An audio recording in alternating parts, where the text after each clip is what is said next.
دعاؤں سے وہ کام بنتے ہیں جو نہ پیسے سے بنتے ہیں نہ مجاہدے سے بنتے ہیں۔ مجھے پتہ نہیں کہ اللہ نے یہ سارا نظام میرے ساتھ کیوں چلایا، کیسے چلایا۔ یہ ایک واقعہ کی طرف میرا ذہن جاتا تھا۔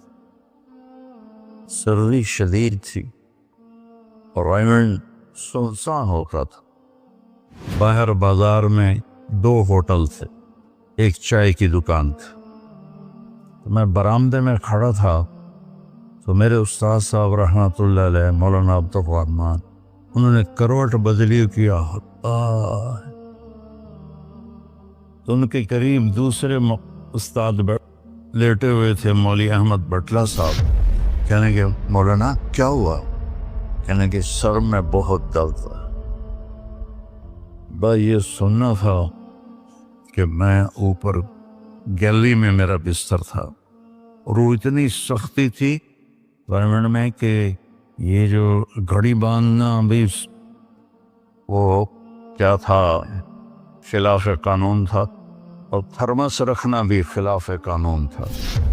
مجاہدہ ٹھنڈی چاہ پیو۔ تو 2 لڑکوں نے تھرموس چوری رکھا ہوا تھا، وہ میں ایک کو میں نے جا اٹھایا۔ میں نے بوئے تھرموس کے تھے، کہتا وہ پڑا ہوا ہے، وہ پڑا۔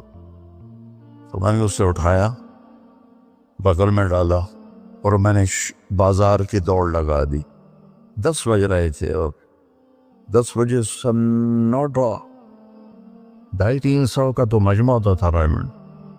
میں کہ یا اللہ کوئی دکان کھلی ہو، یا اللہ کوئی دکان کھلی ہو۔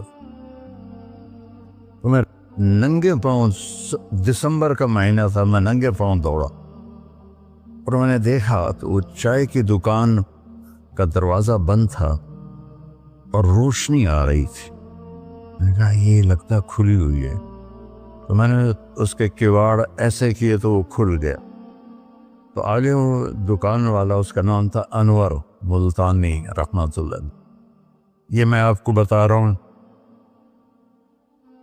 73-74 کی بات۔ تو وہ بیٹھا ہوا تھا، میں نے کہا بھائی انور چائے بنانی ہے۔ کہا بھائی میں تو بھائی میں تو تھکا ہوا ہوں، یہ دودھ پڑا ہے خود ہی بنا لے۔ تو میں نے کہا چولہا کا، یہ چولہا بھی پڑا ہے۔ تو میں نے وہ ہوتے تھے ہوا بھرنے والے چولہے، اس سے میں نے دودھ گرم کیا، پتی ڈالی، چائے بنا۔ چائے کی دکان پہ سر درد کی گولی کا کیا کام ہے؟ میں نے کہا بھائی انور کوئی سر درد کی گولی ہے؟ ارے بھائی وہاں دیکھ لے شاید پڑی ہو کوئی، وہ کھڑکی سی تھی۔ جب میں نے وہاں دیکھا تو ایک گولی ساری ڈان ہوتی تھی، وہ وہاں پڑی ہوئی تھی اور اس پر مٹی جمی ہوئی تھی۔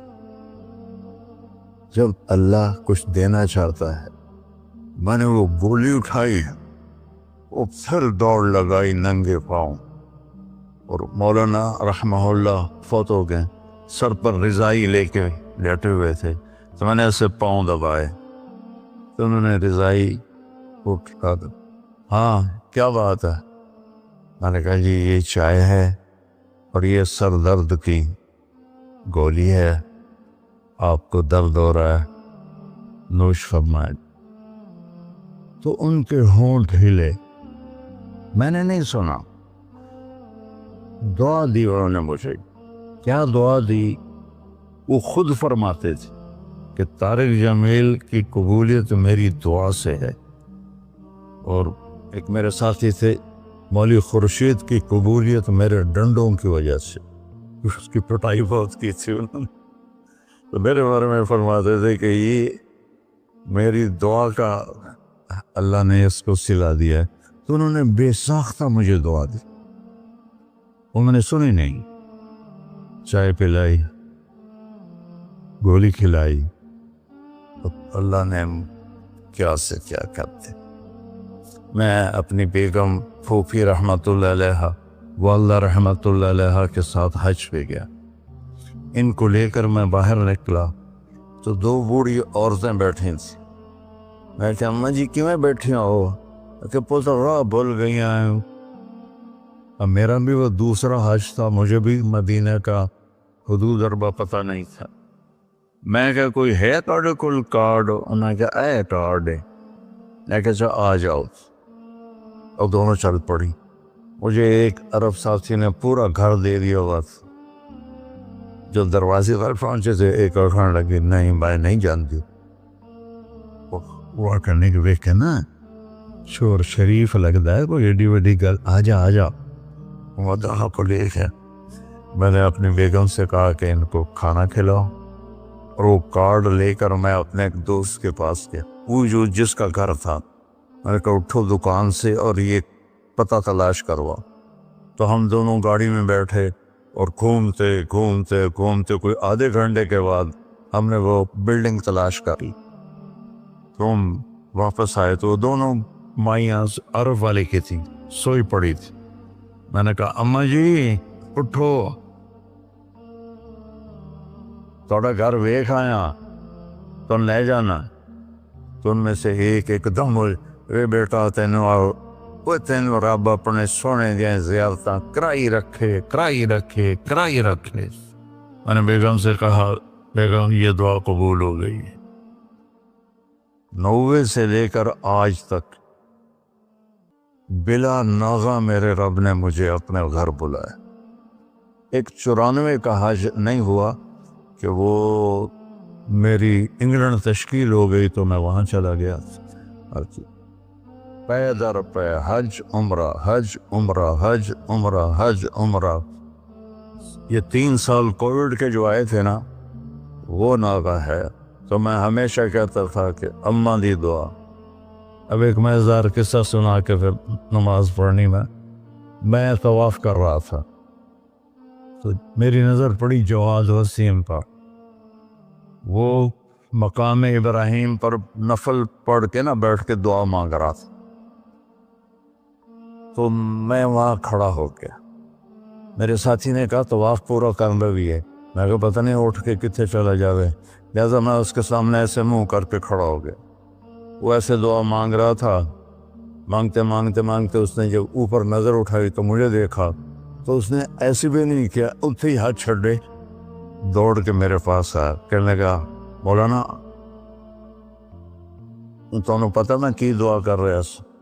میں کہا میں کوئی نجومیہ جو انہوں پتہ لگے ہوئے. کہنے لگا میں یہ دعا کر رہا, یا اللہ مولی طارق جمیل کو اماں کی دعا لگی ہوئی ہے, وہ ضرور آیا ہوگا حج پر, وہ جہاں بھی ہے مجھے ملا دیا. کہ یہ میرے الفاظ ختم ہوئے ہیں تو سامنے کھڑا تھا. تو اس میں آپ کو دعائیں ملیں گی بڑی زبردست.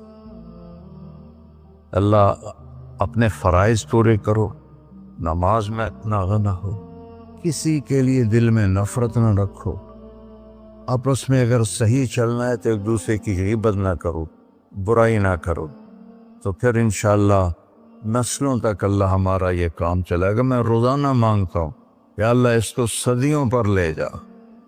یہ نہیں کہ میں چلا جاؤں تو کام ختم ہو جائے. یا اللہ اس کو صدیوں پر لے جا, تیرے لیے کیا مشکل.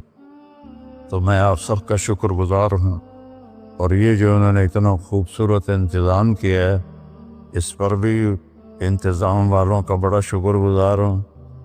پتہ ہے اس بستی کا نام کیا تھا پرانا؟ ڈل لالا. ڈل کہتے ہیں اس کنویں کو جس میں پانی نہ ہو, اس کو ڈل کہتے ہیں. تو یہاں پہلے آبادی نہیں تھی. 1945 میں ہمارا گاؤں ہے وہ ادھر حسین پراڑی والا, وہ 300-400 سال پرانا گاؤں ہے. تو جیسے برادریوں میں ہو جاتی ہے خبر, تو وہ کچھ ہوا ہوگا ہماری تو پیدائش سے پہلے. تو میرے تایا رحمۃ اللہ علیہ میاں حق نواز, انہوں نے آ کر یہاں گھر بنایا. اس وقت اس سے 50,000 روپیہ خرچ کیا تھا. تو 1948 میں پھر ان کے چھوٹے بھائی تھے میرے والد, انہوں نے آ کے گھر بنا لیا. تو اس گاؤں کی ابتدا ہوئی اور بسم اللہ ہوئی. تو اللہ تعالیٰ اسے آباد رکھے, اس چھوٹے سے گاؤں سے اس میں یہ رونقیں لگی رہیں. آپ کے تعاون کا, ان مستورات کا, ان بچیوں کا, آپ کا, سب کا انتہائی شکر گزار ہوں. آپ اپنے اس کو جاری رکھیں. میں اجازت چاہتا ہوں کیونکہ مجھے فیصل آباد نکلنا ہے. اللہ بہت برکت دے, آپ سب کو قبول فرمائے. السلام علیکم.